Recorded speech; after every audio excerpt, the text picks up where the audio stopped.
Hello friends, welcome in this class इंसानस pro biology. आप सभी के लिए गुड न्यूज़ है जो कि टाइफर बॉम्बे को टारगेट कर रहे हैं या जो टाइफर बॉम्बे में रिसर्च करना चाहते हैं उनके लिए एक गुड अपॉर्चुनिटी आई है। मिड ईयर एडमिशन के लिए इन लोगों ने एप्लीकेशन फॉर्म रिलीज़ किया है। उसकी फुल जानकारी आपको यहाँ पे मिलने वाली है, तो चलिए आप बने रहिए लास्ट तक। तो अगर आप टिफर बॉम्बे सर्च करोगे तो ये आपका पेज खुल के आएगा जहाँ पे बाकी कहानियाँ दे रखी है। तो आप इसके थ्रू इसमें जा सकते हो, यहाँ पे देख सकते हो। उसके बाद आप रिसर्च पे जाओगे, फिर बायोलॉजी में जाओगे। जब आप बायोलॉजी पे क्लिक करोगे तो डिपार्टमेंट ऑफ बायोलॉजिकल साइंस, जिसे हम DBS कहते हैं, ये खुल के आएगा।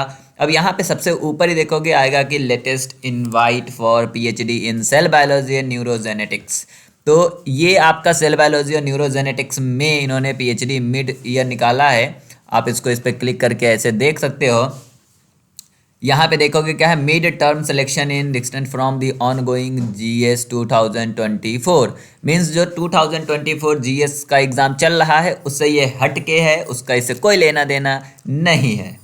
एलिजिबिलिटी की बात करेंगे तो ये जो है वे पर्सन इसको अप्लाई कर सकते हैं जिनके पास एक एक्सटर्नल फेलोशिप है। एक्सटर्नल फेलोशिप में आपके पास कौन कौन सा आता है? CSIR, UGC, नेट, DBT, बेट और ICMR आता है। या आप गेट के टॉप 5% में अगर आप आते हो, वो आप बायोलॉजी, केमिस्ट्री, फार्मेसी तीनों में से किसी भी सब्जेक्ट से अगर आप हो तो आप अप्लाई कर सकते हो।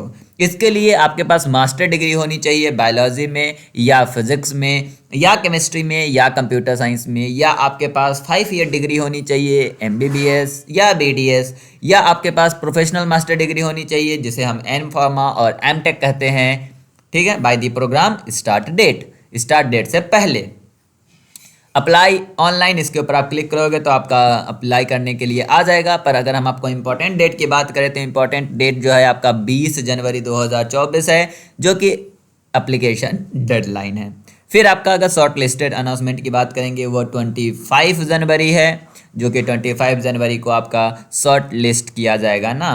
5 से 7 फरवरी को 25 जनवरी या 5 to 7 फरवरी आपका इंटरव्यू होगा, और अप्रैल 1 से आपका PhD प्रोग्राम स्टार्ट हो जाएगा। अगर आपके पास कोई भी क्वेश्चन है तो आप इस मेल पे मेल करके उनसे पूछ सकते हो। बाकी ध्यान देना कि सेल बायोलॉजी और न्यूरोजेनेटिक्स में निकला है आपका, तो इस चीज़ को थोड़ा ध्यान देना है।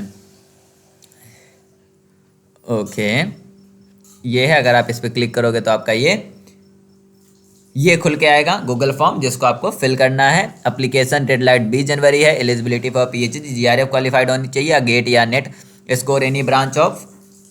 टाइमलाइन 25 5 to 7 ये है।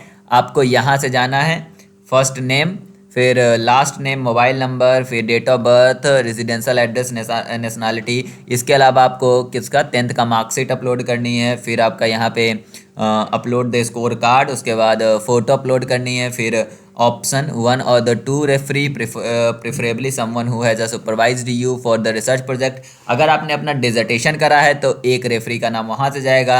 Inter their name, email ID and phone number if available, institutional affiliation, where they work. No letter are required now, letter can be provide at the time of interview. तो यहाँ पे आपको सिर्फ नाम देना है, लेटर आपको इंटरव्यू के समय देना है। तो आप किसी अपने प्रोफेसर से पूछ सकते हो कि सर क्या आप हमें रेफरेंस दे सकते हो। आपको यहाँ पे 2 रेफरी देना है, वैसे एक भी कर सकते हो लेकिन यहाँ पे इन्होंने 2 बोला है, तो बस ध्यान देना है कि आपको 2 रेफरी देना है। तो एक तो आपका सुपरवाइज़र हो जाएगा जो आपको सुपरवाइज करा है आपके प्रोजेक्ट इंटर्न में, या आपका डिजर्टेशन में करा है, या आपने कहीं पे अभी प्रेजेंट टाइम में कहीं पे काम कर रहे हो तो उस प्रोफेसर से आप पूछ सकते हो।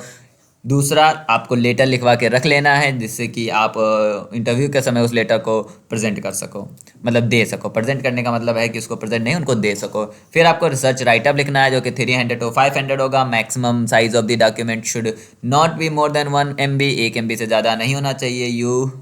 You may describe a problem, how it was addressed और how you think it could be addressed। देखो ये जो है, इसके लिए मैंने SOP की एक वीडियो बना रखी है, टिफर SOP की वीडियो बनाई जो कि GS के लिए यूज़ होता है। तो आप उसको देख के आप इसको लिख सकते हो। आपका प्रॉब्लम क्या है, उसके बाद प्रॉब्लम को आप कैसे एड्रेस करोगे, या आप कैसे सोचते हो कि आप उसे कैसे एड्रेस करोगे। List all research project that you have done and their duration. If no project you should carry it out, you can enter none। अगर आपने कुछ नहीं करा है तो नन लिखोगे, बाकी अगर आपने कोई प्रोजेक्ट करा है तो आप यहाँ पे लिख सकते हो। तो ये काफ़ी अच्छी अपॉर्चुनिटी है। अगर आपको टिफर बॉम्बे जाना है और भी सेल बायोलॉजी और न्यूरोजेनेटिक्स में जाना है तो ये आपके लिए काफ़ी अच्छी अपॉर्चुनिटी है। आप यहाँ पे जाके अप्लाई कर सकते हो। गोल्डन टाइम है आपके लिए अगर आप लोग सोच रहे हो रिसर्च करने का, तो क्योंकि काफ़ी अच्छा इंस्टीट्यूट है ये। चलिए फिर मिलते हैं नेक्स्ट वीडियो में। Bye bye.